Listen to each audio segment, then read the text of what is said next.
Hi everyone. In today's class, we are going to learn component level design. So, first of all, what is a component here? In general terms, component is a building block of a computer software. What it is? It is a building block of a computer software is called a component. Right, as per the UML unified modeling language. Okay, the component is defined as a, it's a modular, deployable and replaceable part of a system. What it is? It is a modular, deployable and replaceable part of a system that encapsulates implementation and exposes a set of interfaces. Okay, set of interfaces is called a component here. Okay, it is a what individual one, and whenever we want to change, whenever we want to, okay, modify the things regarding to this component, we can perform. And also it would show only the uh, just some what implementation details. Okay, by hiding some specific details. Okay, it performs some abstraction. Okay, whenever we are going to elaborate the structure of this component, right? So this is the definition under the UML language here. Actually the components are resides within a software architecture here. Okay, in general terms, the component, it's maybe a building block of a just computer software, if you want to understand in a simple terms. Otherwise, we may take this kind of example also. Okay, apart from this, here the components definition is different. The component definition is different according to a software engineer's point of view. Whoever uses the component structures, their definitions are differ from one software engineer to another software engineer. Okay, based on their usage. Here we are going to have three different views of a software engineers. What is the first view here? That is overview, which means object oriented view. What is the first one here? The first one is object oriented view. So in this object oriented view, a component contains a set of collaborating classes. What the component has? It contains a set of collaborating classes, and each class within a component has fully elaborated attributes and operations to implement the, okay, to implement the work here, right? So as per the engineer, whoever using object oriented language, okay, in their point of view, the component may be like this. How it is? It is a set of classes. Set of classes. Okay, one class have the relationship another class, right?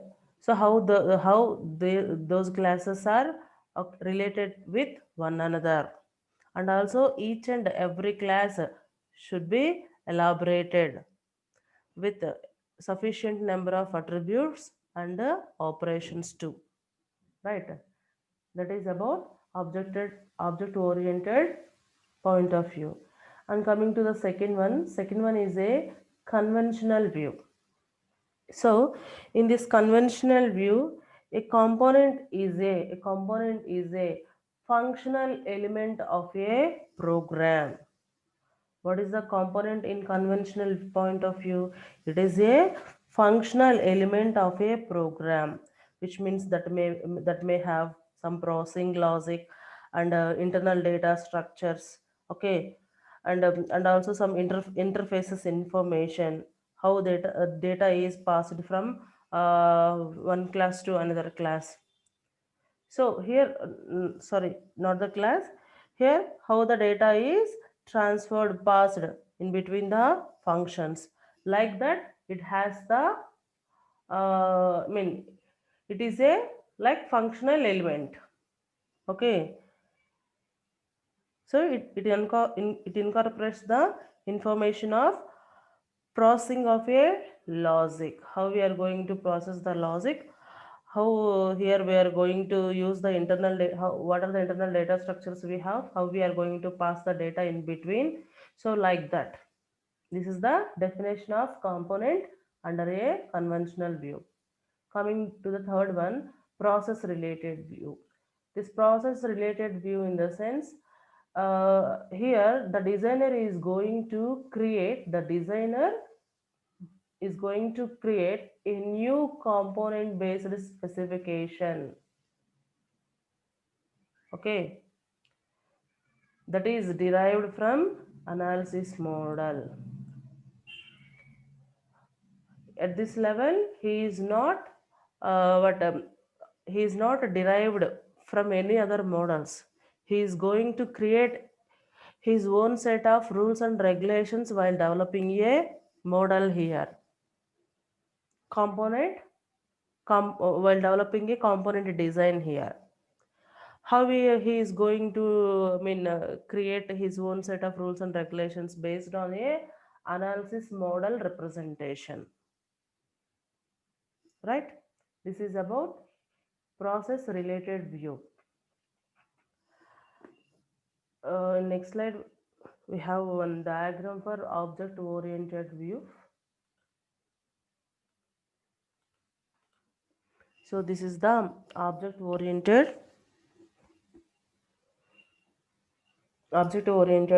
component. For example, if we are taking one example, assume this is one component here. Okay, this box is one component here, right? Okay, which takes the some it takes the input from a analysis model or analysis class. This is one class, okay, which is developed in analysis model. This class is defined like this. Okay, this particular component is performed some printing job. It is performing some printing job. So this component is elaborated in object oriented point of view like this. Okay, here there are three different okay classes we have, and also some two kinds of interfaces we have established to communicate with one another. Here only one class structure is there in analysis model. Okay, coming to the component level design model, that too component level design model in a object oriented point of view. Here we have elaborated the normal component structure to a okay multiple number of classes here. Here we are having three number of classes. So for this component here, compute job and initiate job, here there are two tasks are there. These two tasks are divided into two number of classes here, right? This overall job will be finished this one. This is a small diagram under a object oriented point of view, right? This is about a introduction about a component. Next, we are going to see the second concept under a under this chapter. It is about designing of class based component. What it is? Designing of class based components. Suppose, okay, if we chosen to develop the components under a object oriented programming language, under the object oriented programming language, okay, then so what we are going to use how we are going to design that components based on the classes. classes and okay, and elaboration of classes, whatever the diagram we have seen earlier, isn't it? Okay, for this, here we are having there are four kinds of four subparts are there under this designing class based components.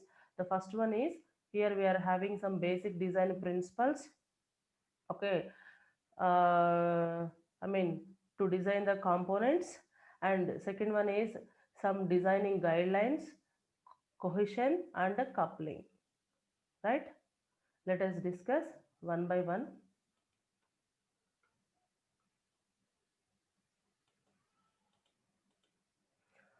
What is the first one? Basic design principles. Basic design principles of class based component, right? Here, actually, these principles can be used to guide the designer, as each software component is developed. How a designer, okay, need to develop a component. Okay, so by avoiding the side effects while designing a component. Okay, these are the design principles to design a component, right?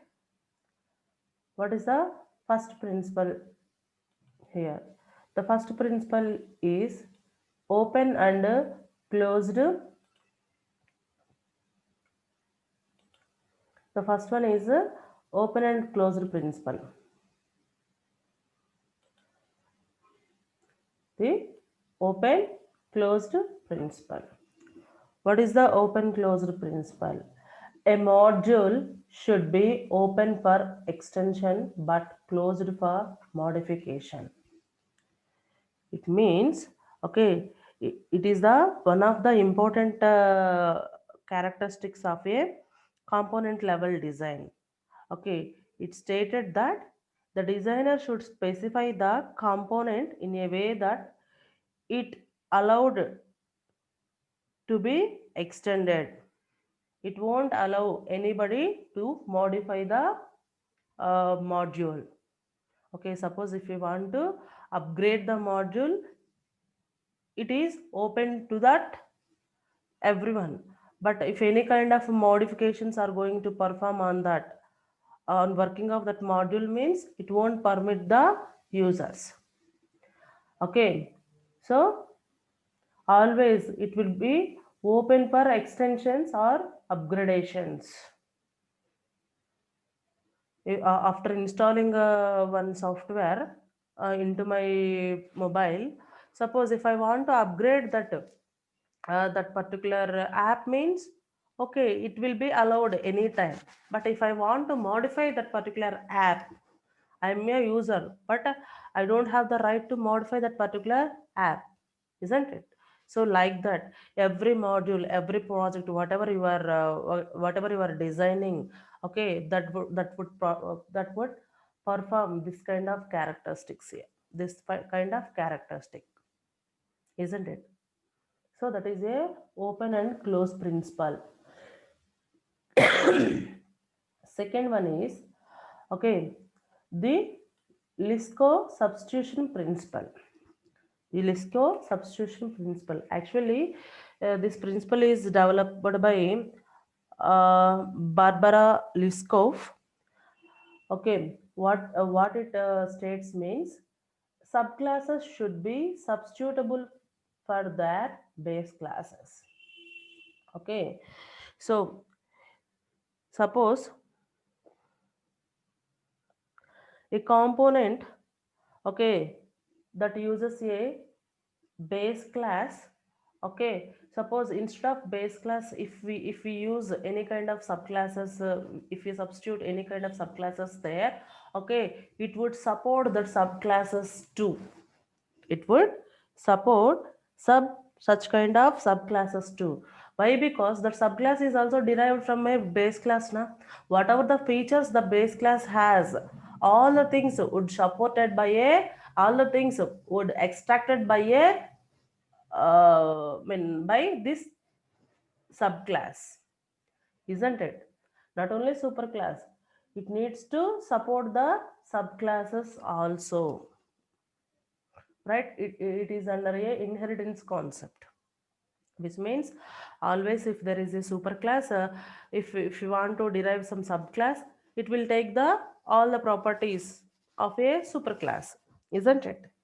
So like that, if something we have substituted, if something one component or something we have substituted instead of base class, means okay, that subclass is also acts like a base class. Okay, that is the second principle here. Next, dependency inversion principle. Third one is a dependency inversion principle. Okay, it states that the depend on abstraction do not depend on concretions, which means one component may be depend on another component. While defining the components or while designing the components, okay, there is a need to depend one component on another component. So okay, so it would support this kind of dependency principle also. That too, whenever we are going for the elaboration component structure. Elaboration in the sense, sometimes it may be okay, it shows some it shows some abstraction in top level, isn't it? So whenever we are going to what whenever we are going to check in detail, then you may get dependency of one component on another component. Okay, we may the here we are going to develop such kind of dependent components. I mean, our design should support the dependency. Okay, and coming to the fourth one, the interface segregation principle. The interface segregation principles here. What it is? Many client specific interfaces are better than one general purpose interface. For example, okay, the clients are if clients want to interact with a system, okay, whatever we have, application. So the client may be interacted in different way. I mean, he needs some specific information. So not only one client, multiple clients are searching for specific information, okay, into that particular app. Means better we would develop that interfaces okay, 100% suitable to a client. I mean, which means client point of view, the interface suitable to a client point of view instead of a general interface. The general interface may have so much of information. Okay, it provides that general interface provides many services to a customer. Assume general interface may provide many services to a customer, but all those services are not used by a customer, only except one or two. Better to develop a interface by using those two services only. Why are you showing all the services to him? If you want to give all the services, means hide those services. Okay, I mean, you give, but that is like other services, like better to choose check. If you want other services, then click on this button, like that is enough for a users. Okay, need not show all the services on a front page, right? Okay, like this you need to develop your interfaces here. And next one is release reuse equivalency principle. What it is? Release reuse equivalency principle, which means the granule of reuse is the granule of release. The granule of reuse is the granule of release, which means okay, the developer needs to establish a some release control system, okay, to support and maintain the older versions, to support and maintain the older versions. If whenever a customer needs to use older versions, means according to his interest, okay, they establish some techniques, okay, and they'll keep into that particular project. Whenever they want to use old versions, okay, they can interact with that. Whenever they want to upgrade their system, they can upgrade. That is the customer wish, okay. So whatever the developer needs to establish here or needs to develop here, he needs to develop some control system. That control system should support the older versions as well as a new versions, right? Okay, that is like here there is a mechanism called what release control system mechanism. Okay, this name is called a release control mechanism here, right? And next one, the common closure principle. What is the next one here?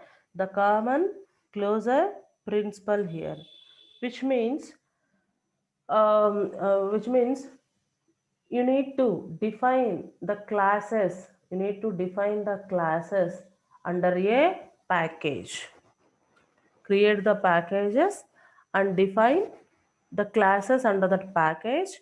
If we want to change one class, then automatically, I mean the similar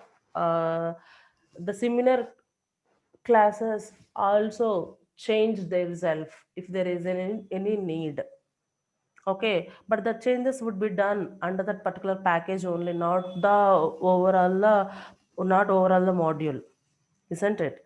Okay, while developing while defining the classes, okay, the similar class, all the similar class can be defined under a single package. If one class needs changes based on a user requirements, then okay, we can modify that class, okay, as well as if the changes needs the other similar classes also under that package, means okay, we can change that package, overall package classes, isn't it, instead of changing overall module, right?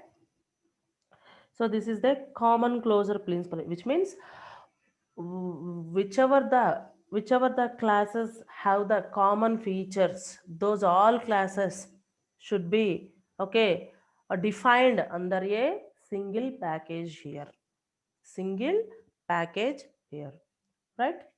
That is a common closure principle. And second one, common reuse principle. I mean, sorry, next one is a common reuse principle. So better while defining the different number of classes under a package, okay,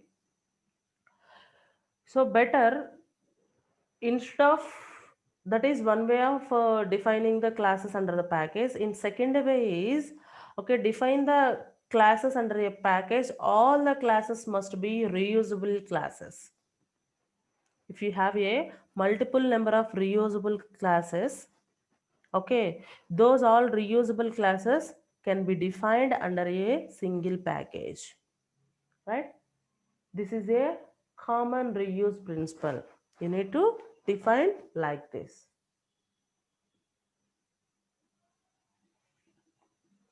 These are the basic design principles, okay, for designing a class-based components. And here we are going for next slide. Component level design guidelines. Now we are going to, okay, learn about the design guidelines at component level. What are the guidelines we have? First of all, First of all, these guidelines are the characteristics, characteristics, okay, that have an impact on a resultant design. Okay, whatever the design result we are going to get. So these, okay, components, interfaces, dependencies, and interfaces, okay, these characters, okay, would impact on the result of a design here. So that's why, okay, while okay,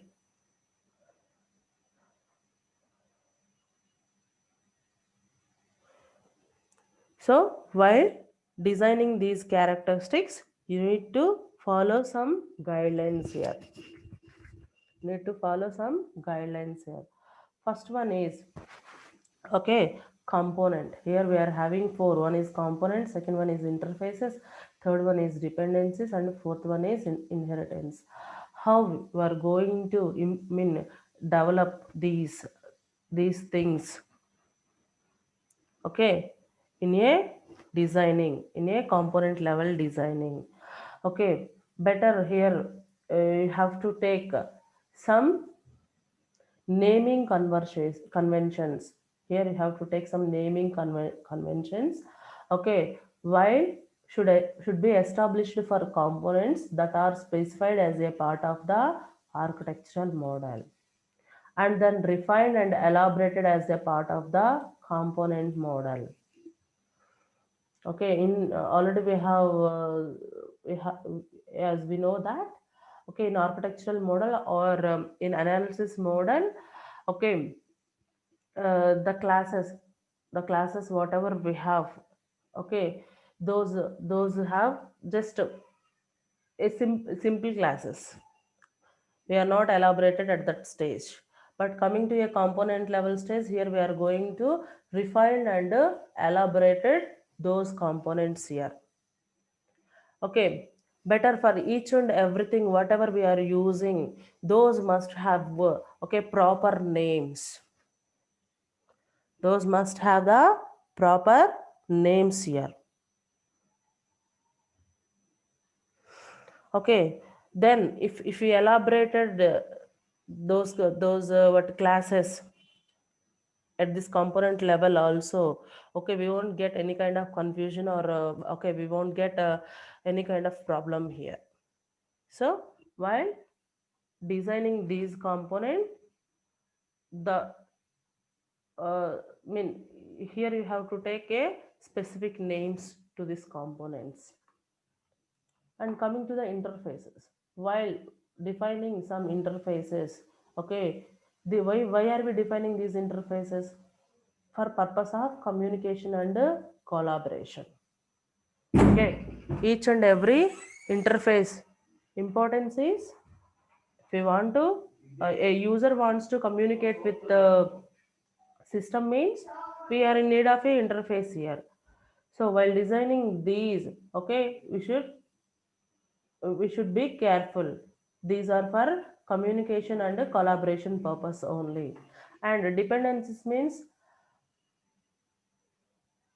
any model while with a any component with a dependency relationship, means we should represent those dependencies from left to right.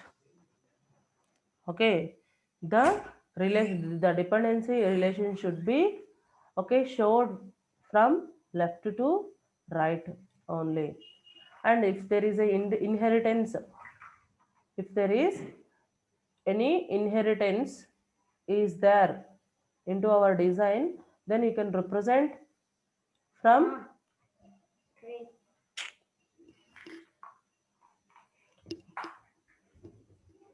okay, from bottom to top, what is the derived class and what is the base class here.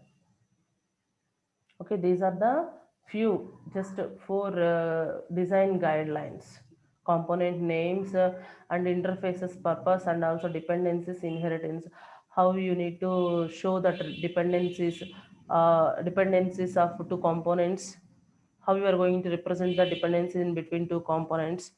Okay, from left to right. If there is a inheritance, which means if there is any kind of inheritance components are there, means you need to represent from bottom to top.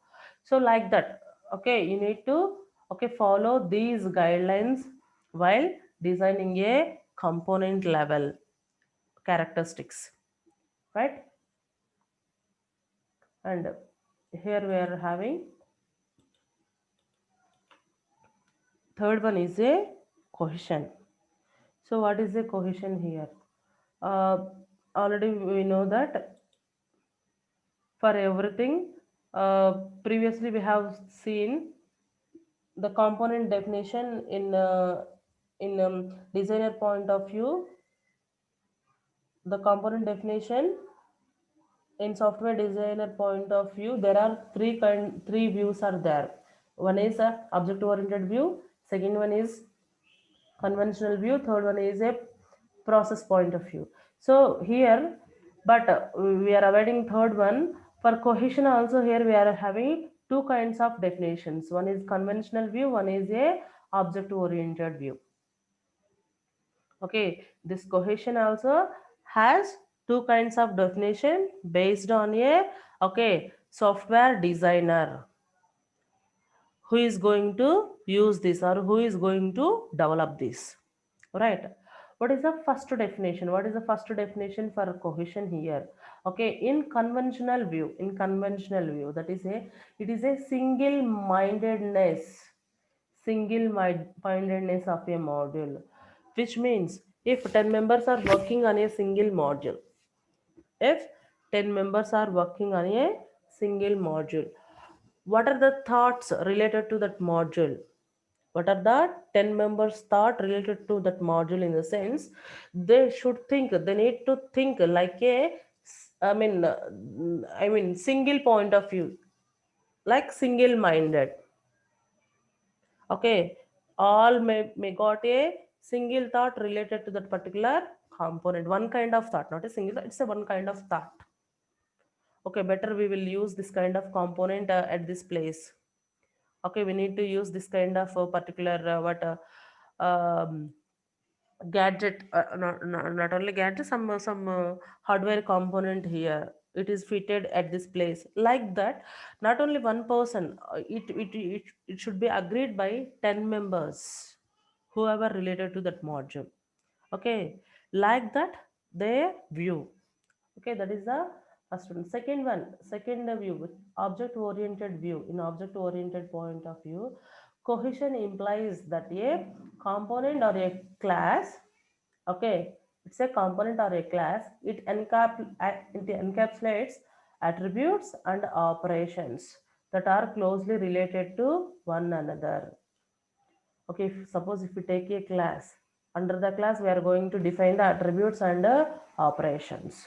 So these attributes or operations, why are we defining under a class? To meet the encapsulation concept, isn't it? To meet the encapsulation, which means encapsulation in the means a little bit protecting, a little bit protecting here, for providing the protection to that particular attributes and operations, isn't it? So here also we are providing a class encapsulates only attributes and operations that are closely related to one another and to the class or component itself. Right. So this is a cohesion.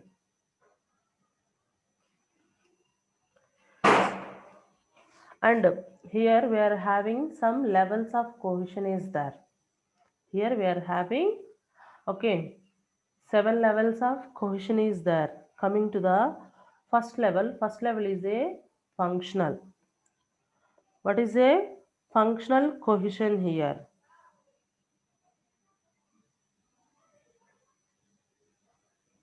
Okay, this functional cohesion occurs, okay, when a module performs only one computation and then it will return a result.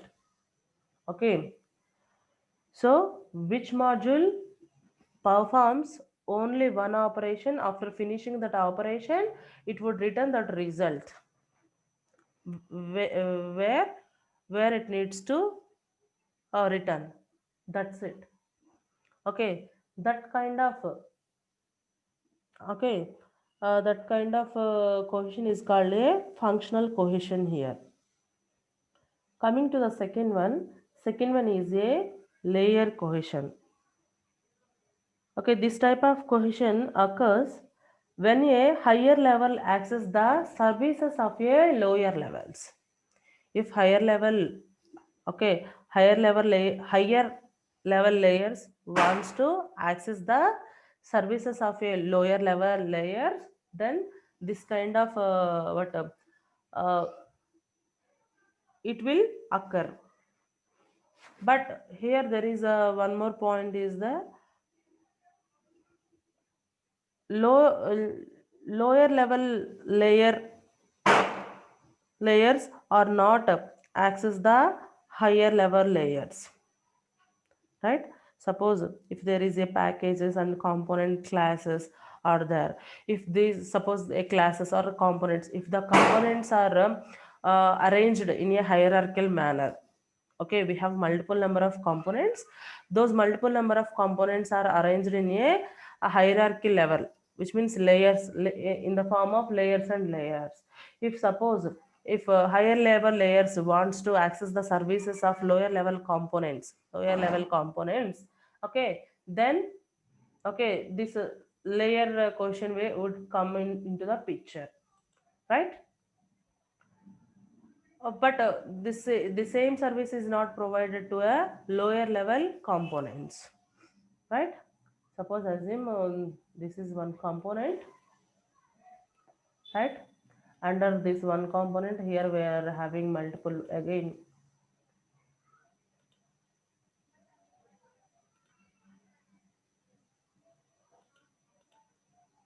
Okay, again here we are having three components. Okay,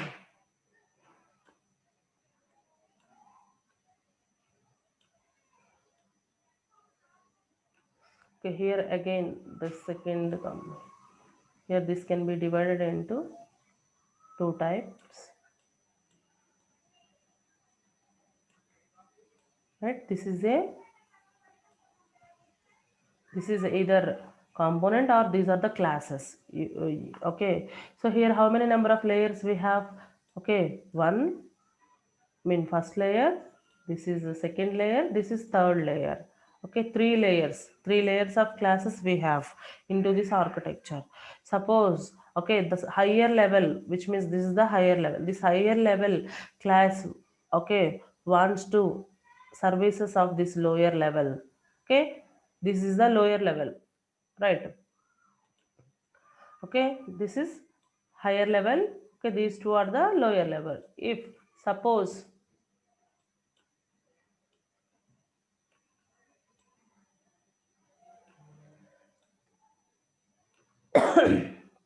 if class 3, okay, if class 3 wants the services of 5 and 6, okay, then this kind of question, okay, would help us, right? This is the small just diagram.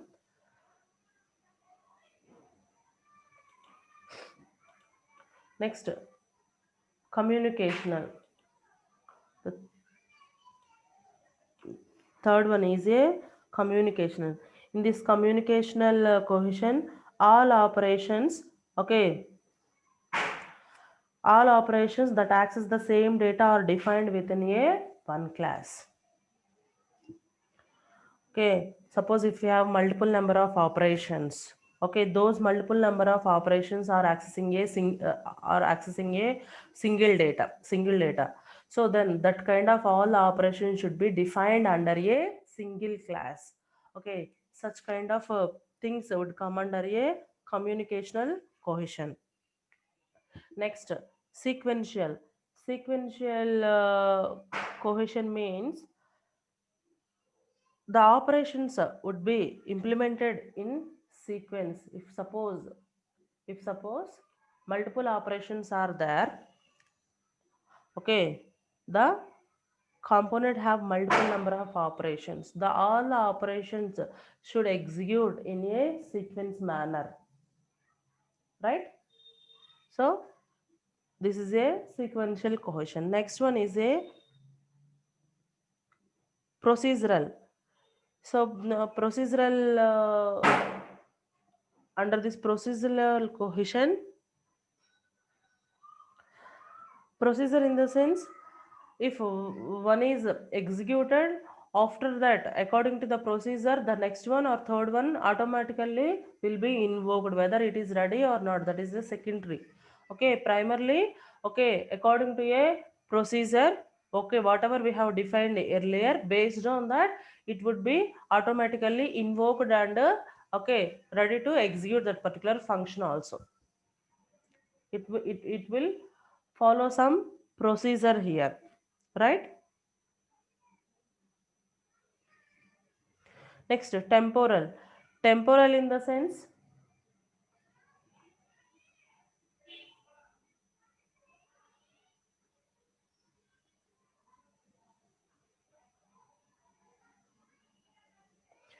so these kind of operations that perform to reflect a specific behavior or state.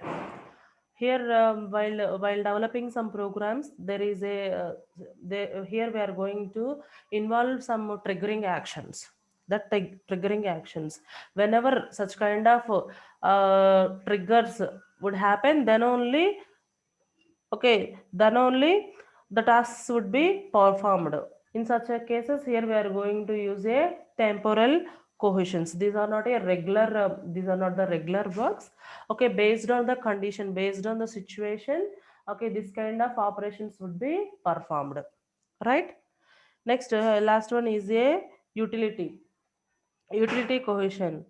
Okay, these are the operations, okay, under this category, grouped grouped for providing a service, which means some unrelated operations also grouped for performing some kind of operations, isn't it, to fulfill some work. Such kind of things coming under a utility cohesion, right? And these are the levels of a cohesion.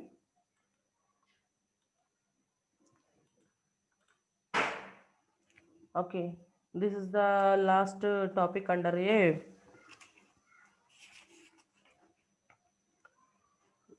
class based component design, that is coupling. So this coupling is also having two kinds of definitions. The first definition is, it is a degree to which a component is connected to other components, okay, and to the external world. If suppose we have one component, we have okay, multiple components. Okay, what is the degree of that particular each and every component? Here we need to show what is the in degree, what is the out degree. Okay, in some diagram we have discussed like fan out and fan in. Okay, fan out and fan in. Fan out and fan in is also called as in degree and out degree here. Okay, how many number of components are connected to that particular component, you need to tell. So same, coming to the second definition, object oriented point of view, it is a qualitative measure of the degree to which classes are connected to one another. Okay, here in conventional view, here we have here this the word we have used, that is a component. But in object oriented way, here we are having the word class. Okay, so one class is connected to how many number of classes here. Okay, in previous definition, one component is connected to how many number of components. Okay, with the two, it has a relation with the two components or three components, four components, like that. Here also, if one class is there, that class is connected to how many number of classes here.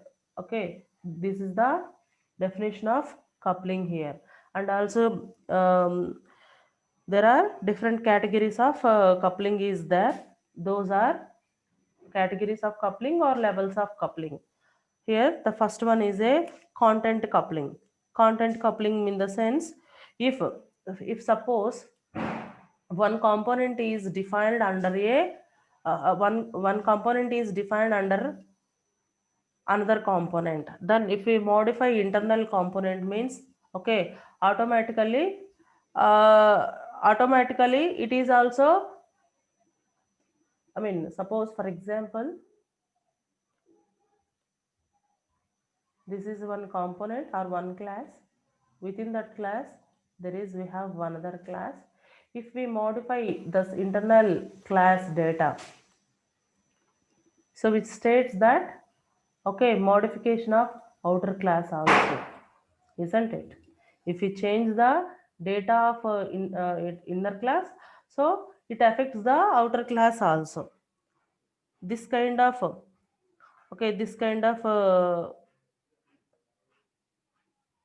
coupling is called a content coupling here, right? Coming to the second one, common coupling. Common coupling in the sense, suppose how many number of components are going to access the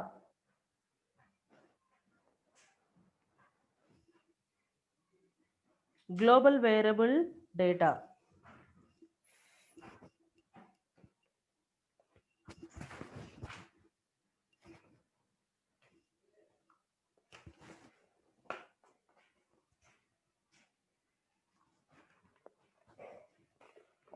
So if there is a global variable, so how many number of classes is going to use that global variable data?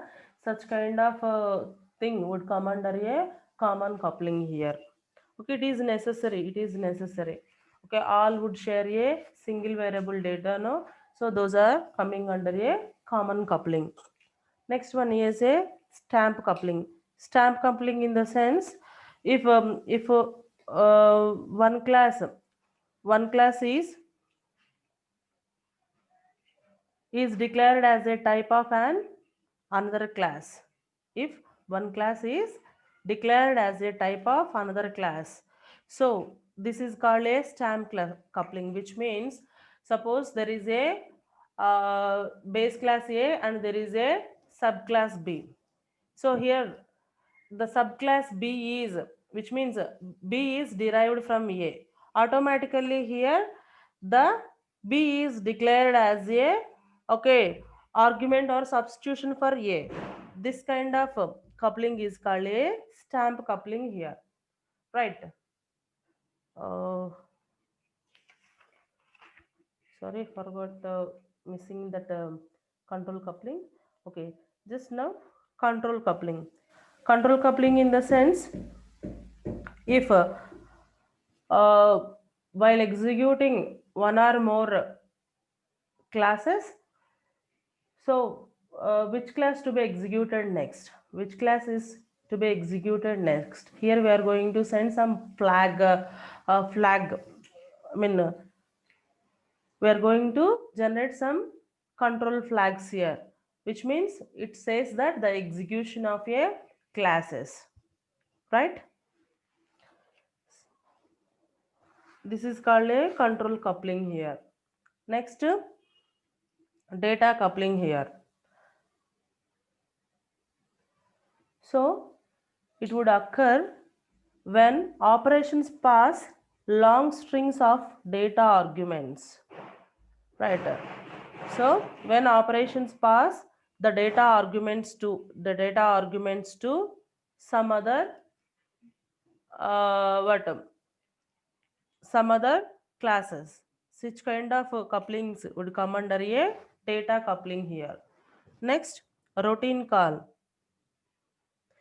It occurs, routine in the sense, it would occur when one operations include or invokes the another operation.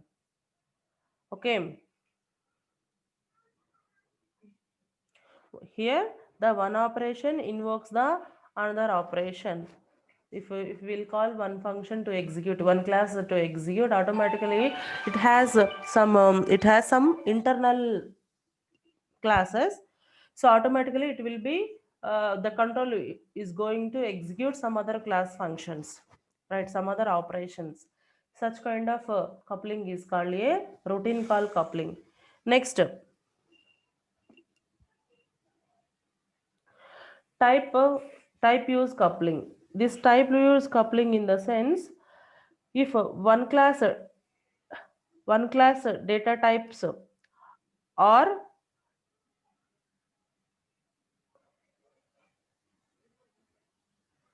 one class data types or defined or used by a another class. One class data types are used by a another class. Okay, such kind of coupling is called a type use coupling. If we have defined suppose some variables, one some variables under one class, those variables with the same data type, those data types are used by some other class, is coming under a type use coupling. And next one is inclusion or import coupling. Okay, when a component, when a component A imports or includes a package or the content of a component B. Then, okay, one component imports the contents of a another component. Then such kind of okay things come under this inclusion or import coupling. The last one is a external coupling. So this external coupling in the sense if one component communicates or collaborates with, okay, so some other module components, or otherwise infrastructural components like operating system, databases, or telecommunication systems or network systems.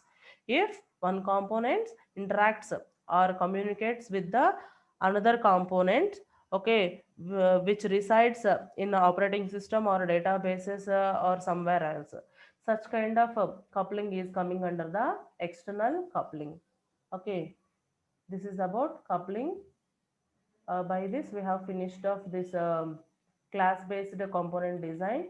In next class we are going to discuss conducting component level design, right? Thank you.